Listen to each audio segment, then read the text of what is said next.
Hello guys, आज हम देखेंगे हाल ही में आई WIPO की ग्लोबल इनोवेशन इंडेक्स, जिसके अंदर भारत की रैंकिंग 38 है। तो चलिए इसे विस्तार से देखते हैं इस न्यूज को।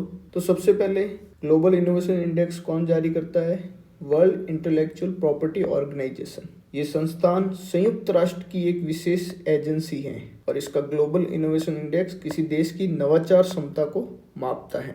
तो इसका आधार क्या है? वर्ल्ड इनोवेशन इंडेक्स के जो 7 पिलर है उनको 2 हिस्सों में बांटा जाता है, इनपुट और आउटपुट। इनपुट तैयारी कितनी है और आउटपुट नतीजा क्या निकला। तैयारी से मतलब है उन चीजों से जो एक देश में नया काम शुरू करने की जरूरी हो। इसके अंदर 5 आधार आते हैं। और आउटपुट का अर्थ है तैयारी तो काफी है और इस तैयारी से तुमने क्या बनाया है और क्या पैसे कमाए हैं। इसके अंदर 2 आधार है। सबसे पहले इनपुट के अंदर देखेंगे। इनपुट के अंदर 5 आधार है। संस्थान, देश के नियम कायदे कैसे हैं, बिजनेस शुरू करना आसान है कि नहीं है, सरकार स्तर है कि नहीं, ये देखा जाता है। दूसरी है मानव पूंजी और research, human capital and research. यहाँ स्कूल कॉलेज कितने हैं, साइंटिस्ट कितने हैं, रिसर्च पे पैसा कितना खर्च हो रहा है। थर्ड है इंफ्रास्ट्रक्चर, अच्छी इंटरनेट स्पीड, बिजली, सड़कें, पर्यावरण के अनुकूल वातावरण। चौथा देखा जाता है बाजार की समझ, मार्केट सोफिस्टिफिकेशन, स्टार्टअप को आसानी से लोन मिल रहा है कि नहीं है, शेयर बाजार निवेश का माहौल अच्छा है कि नहीं है। और 5वां है व्यापार की समझ, बिजनेस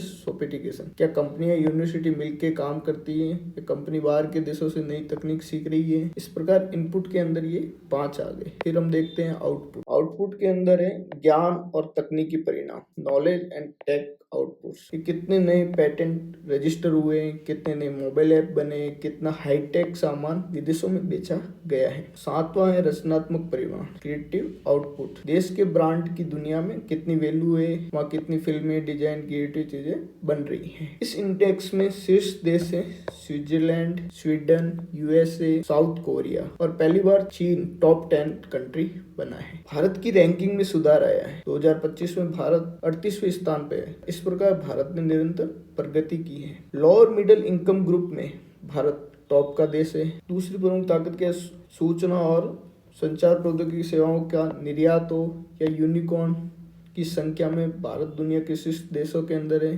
भारत के अंदर लगभग 120 प्लस यूनिकॉर्न कंपनियां होगी, जैसे जोमेटो होगी, PW हो गई, स्विगी हो गई। अब चुनौतियां क्या है इसमें? हालांकि भारत की रैंकिंग में सुधरी है, लेकिन फिर भी कुछ मुद्दे हैं कि हमारी रैंकिंग कम क्यों आ रही है। रिसर्च डेवलपमेंट पे कम खर्च किया जा रहा है। भारत GDP का मात्र 0.65% से 0.7% ही रिसर्च पे खर्च करता है। इसके मुकाबले चीन, जो कि टॉप 10 में 2.4% और दक्षिणी कोरिया, जो टॉप 5 है, 5% अधिक खर्च करते हैं। दूसरा बिंदु निजी क्षेत्र की भागीदारी। विकसित देशों में रिसर्च का 70% प्राइवेट कंपनी करती है। भारत में ये 36% है और 64% सरकार करती है। तो इसका मतलब सरकारी खजाने ज्यादा रिसर्च पे पैसा खर्च करते। चीन के साथ गैप, चीन अब अमेरिका को पछाड़कर दुनिया के सबसे बड़ा रिसर्च खर्च करने वाला देश बन गया है, जो 785.9 बिलियन खर्च करता है। और भारत देखें तो उसका 10वां हिस्सा 75.7 बिलियन ही खर्च करता है, जो एक बहुत बड़ा हमारे बीच में गैप है। इस तरह से भारत की रिसर्च में कर्ज में 7वां स्थान है और चीन का पहला स्थान है और अमेरिका का दूसरा स्थान है। फिर ब्रांड डेट की समस्या है। भारत के टॉप रिसर्चर्स अभी भी बेहतर लैब और सुविधाओं के लिए विदेश में पलायन कर जाते हैं, क्योंकि यहाँ पे घरेलू स्तर पर डीप टेक इंफ्रास्ट्रक्चर कमी है। बजट में इसके लिए क्या प्रावधान किए गए हैं? बजट में अनुसंधान, नेशनल रिसर्च फाउंडेशन और 1 लाख करोड़ का अनुसंधान कोष बनाया है। नेशनल क्वांटम मिशन है, इंडिया AI मिशन है, IDEX है, डिफेंस के अंदर space tech venture capital fund है, नेशनल ग्रीन हाइड्रोजन मिशन है, अटल इनोवेशन मिशन है, इंडिया सेमीकंडक्टर मिशन 2.0 है। तो इस प्रकार इस टॉपिक को हमने अच्छी तरह से समझा है। Thank you for watching. Like, share and subscribe.